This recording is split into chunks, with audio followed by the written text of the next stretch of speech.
Hi welcome to the English ed YouTube channel. This is Shankar. ఈరోజు ఎడ్జిటి English model question paper 6 చూద్దాము. First grammar చూద్దాం. Identify the correct use of A conjunction.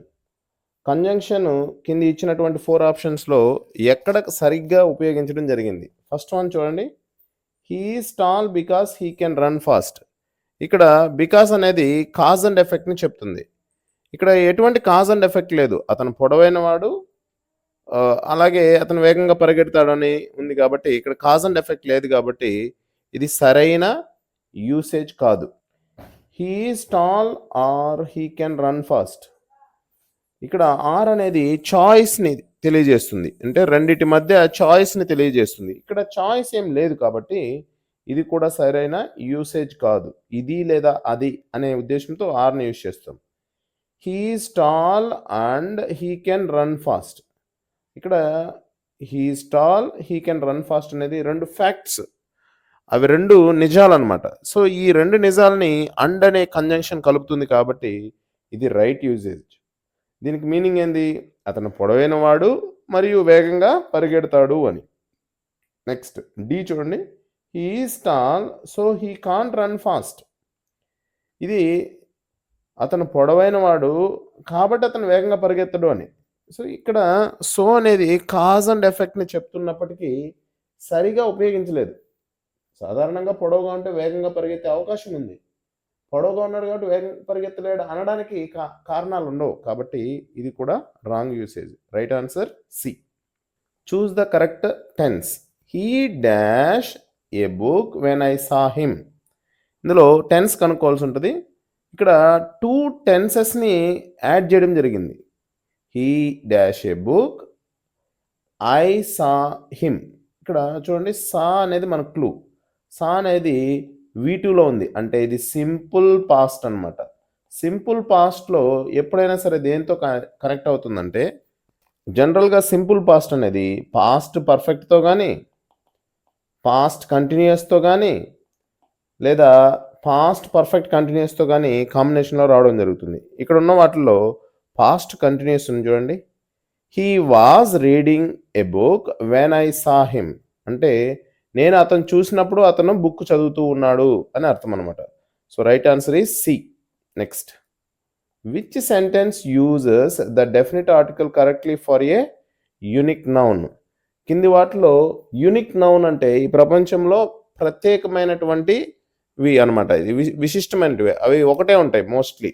So వాటికి ముందు the use చేయవలసి ఉంటుంది. అలాంటివి ఏం చెప్పచ్చు? The Jupiter, the stars, the the the earth, the moon, ఇలాంటివి అనమాట.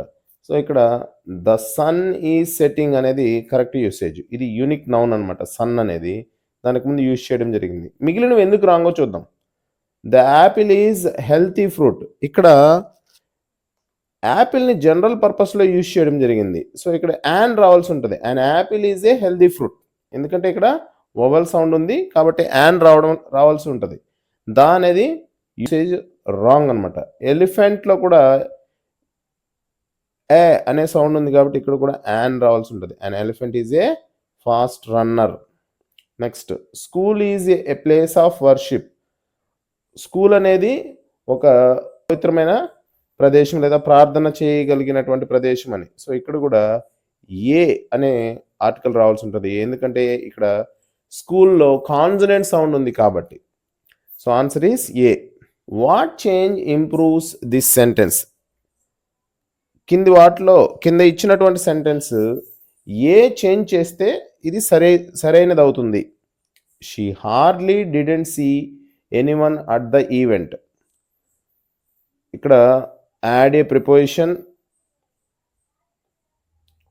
preposition, change tense, remove the double negative, add a conjunction. ఇందులో రిమూవ్ డబుల్ నెగిటివ్ అనేది రైట్ ఆన్సర్. ఎందుకంటే హార్డ్లీ అంటే అది జరగదు అని అర్థం, లేదా అది నెగటివ్. డిడింట్లో కూడా డిడ్ నాట్ ఉంది, ఇక్కడ నెగటివ్ ఉంది. ఎప్పుడు కానీ ఇంగ్లీష్లో డబుల్ నెగిటివ్ అనేది ఉండకూడదు. డబుల్ నెగిటివ్ ఉన్నట్లయితే అది రాంగ్ యూసేజ్ అనమాట. కాబట్టి రైట్ ఆన్సర్ ఏంటంటే డబుల్ నెగిటివ్ తీసేయాలి. ఒకటి she hardly see anyone at the event అంటే ఆమె అక్కడ ఎవరిని పెద్దగా చూడలేదు అని, లేదా she didn't see anyone at the event అంటే ఆమె ఎవరిని అక్కడ చూడలేదనే మీనింగ్. రెండు నెగటివ్లు ఉండడం ఒక సెంటెన్స్లో కుదరదు ఇంగ్లీష్ ప్రకారం. So right answer C. Choose the correct preposition. The cat is hiding dash the bed. On bed, in bed, under bed, over bed. ఎప్పుడైనా అది దాక్కోవడం, హైడింగ్ అనేది దాక్కోవడం. ఎక్కడ దాక్కుంటుంది? Under the bed. So right answer under. Next, choose the correct form. Either of the girls dash present today. ఎప్పుడైనా సరే either కానీ లేదా నైదర్ కానీ సబ్జెక్ట్లో వచ్చినట్లయితే ఎయిదర్ వస్తే ఇద్దరిలో ఒకరు అని, నైదర్ వస్తే ఇద్దరిలో ఎవరు రాలేదు అని అర్థం అన్నమాట.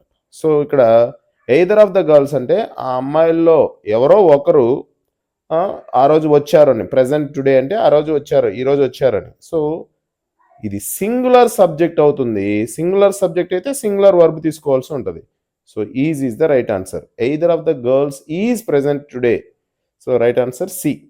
Select the correct sentence. కింది వాటిలో కరెక్ట్గా ఉన్న సెంటెన్స్ని ఎంచుకోవాల్సి ఉంటుంది. He can sings, he can sing, he can singing well, he can to sing well. ఎప్పుడైనా సరే ఒక మోడల్ వర్బ్ వచ్చినప్పుడు అంటే can, could, shall, should, will, would, May, might, ought to, use to, dare to, need to ఇలాంటివి వచ్చినప్పుడు verb ఎప్పుడు వన్లో ఉండాలి. సో ఇందులో ఏముంది? వర్బ్ వన్లో ఉండాలి. మరి వర్బ్ వన్కి ఎస్ కూడా యాడ్ అవ్వడం చేయరాదు. So he can sing well అనేది రైట్ ఆన్సర్. ఇక్కడ వర్బ్ వన్లో ఉంది. సింగ్స్ మళ్ళీ రాంగ్, నేను ఇప్పుడే చెప్పాను కదా. So right answer B.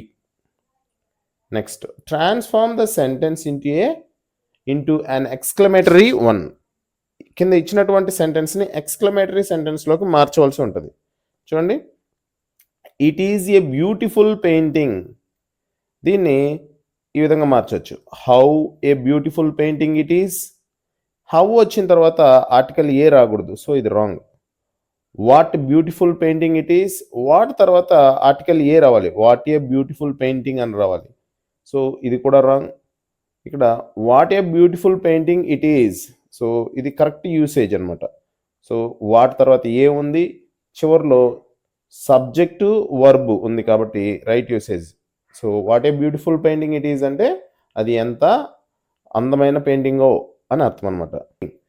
ఇది రాంగ్. ఎందుకు రాంగ్ అంటే ఎప్పుడు కానీ సచ్ వచ్చిన తర్వాత సచ్ ఏ రావాల్సి ఉంటుంది. అలాగే such a beautiful painting it is అని రావాల్సి ఉంటుంది. కాబట్టి డి కూడా రాంగ్ ఆన్సరే. Next, which of the following is a biography. కింది వాటిలో బయోగ్రఫీ ఏది? ఒక వ్యక్తి జీవితంలో జరిగినటువంటి ముఖ్యమైన సంఘటనలన్నిటినీ వేరొక వ్యక్తి రాసినట్లయితే దాన్ని బయోగ్రఫీ అంటారు. సో చూద్దాం ఒకసారి. A life story written by a person themselves. ఒక వ్యక్తి తన జీవిత చరిత్రని తనే రాసుకోవడాన్ని బయోగ్రఫీ అంటారు అన్నారు. సో ఇది ఆటోబయోగ్రఫీ, ఇది బయోగ్రఫీ కాదు. సో ఇది wrong answer. Next, a novel written by someone. ఒక నావెల్ని ఎవరో ఒక వ్యక్తి రాయడం, దీనికి బయోగ్రఫీకి సంబంధం లేదు. A life story written by another person. ఒక వ్యక్తి జీవిత చరిత్రని మరొక వ్యక్తి రాయడము, ఇదే బయోగ్రఫీ అంటే. So answer is C. Next, a fictional story. ఒక కల్పితమైన కథ. సో ఇది కూడా wrong. Next, pick the sentence with correct subject verb agreement. Subject verb agreement కరెక్ట్గా ఉన్నది ఏదో ఎంచుకుందాం. The list of items are on the table. ఇందులో లిస్ట్ ఆఫ్ ఐటమ్స్ అనేది ఒక కలెక్టివ్ నౌన్. కలెక్టివ్ నౌన్స్ని ఆల్వేస్ సింగులర్ అంటావు కాబట్టి ఇది సింగులర్ సబ్జెక్ట్. సింగులర్ సబ్జెక్ట్ కాబట్టి ఇక్కడ ఆర్ అనేది ప్లూరల్ వర్బ్, ఆర్ రాకూడదు, ఈజ్ రావాల్సి ఉంటుంది కాబట్టి ఇది wrong. Next, the boys. Boys అనేది ప్లూరల్ సబ్జెక్ట్. ప్లూరల్ సబ్జెక్ట్కి రన్స్ రాకూడదు, రన్ రావాలి కాబట్టి ఇది wrong. She and her friend. She and her friend అనేది ఇద్దరు సబ్జెక్టులు ఉన్నారు, ఇక్కడ ఒకరున్నారు, ఇక్కడ ఒకరున్నారు. సో ఇది ప్లూరల్ అవుతుంది కాబట్టి ఇక్కడ ఈజ్ రాకూడదు, ఆర్ రావాల్సి ఉంటుంది కాబట్టి ఇది కూడా రాంగే. One of the apples is rotten. One of the apples అంటే ఉన్న యాపిల్స్లో ఒకటి, అంటే ఇది సింగులర్ సబ్జెక్ట్ కాబట్టి ఈజ్ అనేది రైట్ ఆప్షన్. ఇదే correct answer. So D is the right answer. Next methodology చూద్దాం. Which is not one of the LSRW skills. కింది వాటిలో ఎల్ఎస్ఆర్డబ్ల్యూ స్కిల్స్ కానిది ఏది? ఎల్ అంటే లిజనింగ్, రైట్. ఎస్ అంటే స్పీకింగ్, ఆర్ అంటే రీడింగ్, మళ్ళీ ఎల్ అనేది లెర్నింగ్ లేదు, డబ్ల్యూ అంటే రైటింగ్. సో ఇది ఎల్ఎస్ఆర్డబ్ల్యూలో కానిది కాబట్టి మనకు కానిది కావాల్సింది కాబట్టి right answer D. Next, which of the following is a communicative skill. Communicative skill కింది వాటిలో ఏది? Memorising rules. మెమరైజింగ్ రూల్స్ అనేది రోట్ మెమరీకి సంబంధించింది, అంటే జ్ఞప్తికి పెట్టుకోవడం అనమాట. ఇది కమ్యూనికేషన్ స్కిల్ కాదు. Reading dictionary. రీడింగ్ డిక్షనరీ అనేది వెరిఫై చేయడం, ఐడెంటిఫై చేయడం, దానికి సంబంధించింది కమ్యూనికేటివ్ స్కిల్, ఇది కూడా కాదు. స్పీకింగ్ ఫ్లూయెంట్లీ, ధారాళంగా మాట్లాడడం అనేది కమ్యూనికేషన్ స్కిల్. కమ్యూనికేషన్ స్కిల్ యొక్క ముఖ్య ఉద్దేశం ఏంది? ఇన్ఫర్మేషన్ని ఒకరి నుంచి ఇంకొకరికి పాస్ ఆన్ చేయడం, రిసీవ్ చేసుకోవడం. కాబట్టి స్పీకింగ్ స్కిల్ కమ్యూనికేటివ్ స్కిల్ కిందే వస్తుంది. రైట్ ఆన్సర్ ఇది. ఐడెంటిఫైయింగ్ టెన్సెస్ అనేది ఇది రికగ్నైజింగ్, కాబట్టి ఇది కమ్యూనికేటివ్ స్కిల్ కాదు. Next, which of the following best evaluates the effectiveness of a language lesson. ఒక లాంగ్వేజ్ లెసన్ ఎంత బాగుందనేది కింది వాటిలో ఏది నిర్ణయిస్తుంది?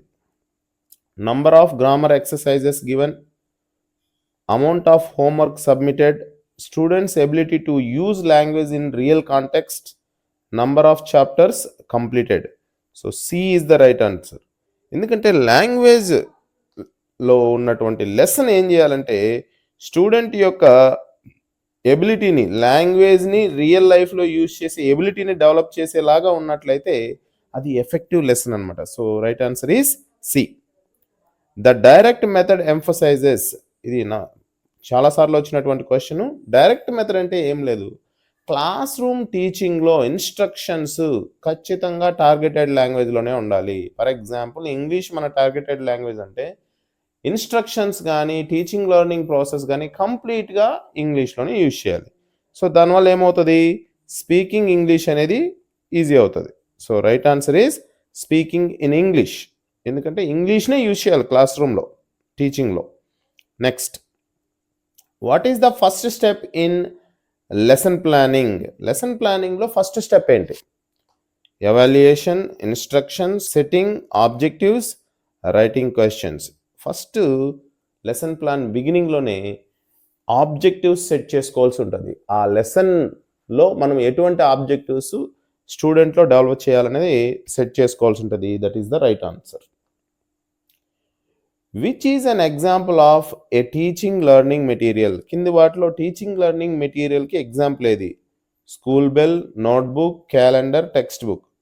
ఇందులో ఫస్ట్ 3 టీఎల్ఎంస్ కాదు, టెక్స్ట్ బుక్ అనేది మాత్రమే టీఎల్ఎం అవుతుంది. కాబట్టి రైట్ ఆన్సర్ డి. ఎందుకంటే టెక్స్ట్ బుక్ అనేది టీచర్కి ఫస్ట్ టీఎల్ఎం అనమాట.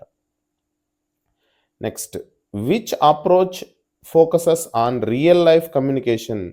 నిజ జీవితంలో కమ్యూనికేషన్ అంటే సమాచార ప్రసారానికి కింది వాటిలో ఏ అప్రోచ్ హెల్ప్ చేస్తుంది? Grammar translation method. Grammar translation method ఏం చేస్తుంది అంటే గ్రామర్ని మదర్ టంగ్లోకి మార్చడానికి ఉపయోగపడుతుంది. ఇది కమ్యూనికేషన్ డెవలప్ చేయదు, మదర్ టంగ్ యూసేజ్ని ఎంకరేజ్ చేస్తుంది. Audio lingual method. Audio lingual మెథడ్లో ఏం జరుగుతుంది? ఇంగ్లీష్ని నంబర్ ఆఫ్ ఆడియోస్ ద్వారా విని దాన్ని రీకాల్ చేసుకొని, రికగ్నైజ్ చేసుకొని, గుర్తుంచుకొని మళ్ళీ యూజ్ చేయడాన్ని ఎంకరేజ్ చేస్తుంది. ఇది కమ్యూనికేషన్ని డెవలప్ చేయదు.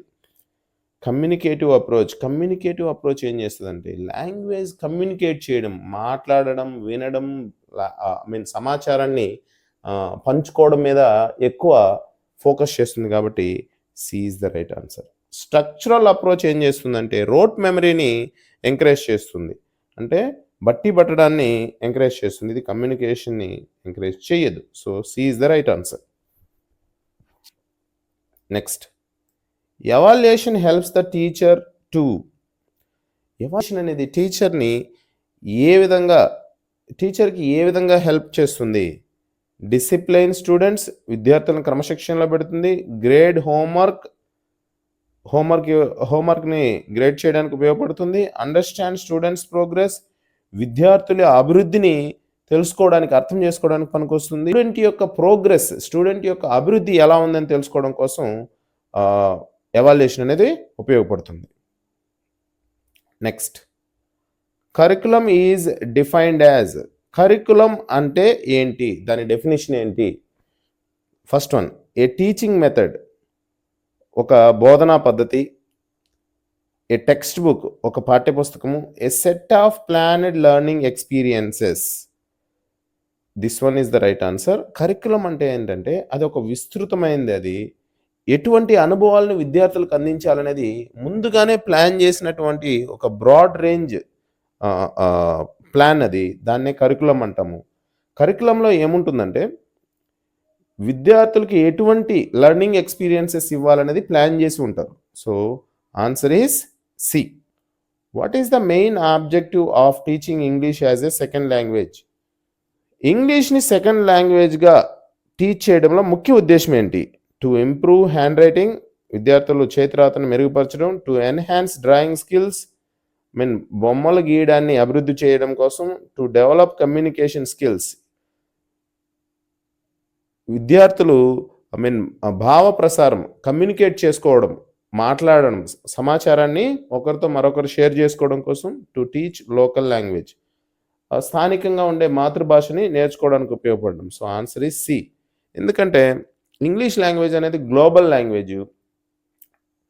ప్రపంచంలో ఎవరితో అయినా మన యొక్క అభిప్రాయాలను పంచుకోవడానికి ఇంగ్లీష్ అనేది ఉపయోగపడుతుంది. అందుకే ఇంగ్లీష్ని సెకండ్ లాంగ్వేజ్గా ఎంచుకోవడం జరిగింది. So C is the right answer. So thank you so much for watching this video.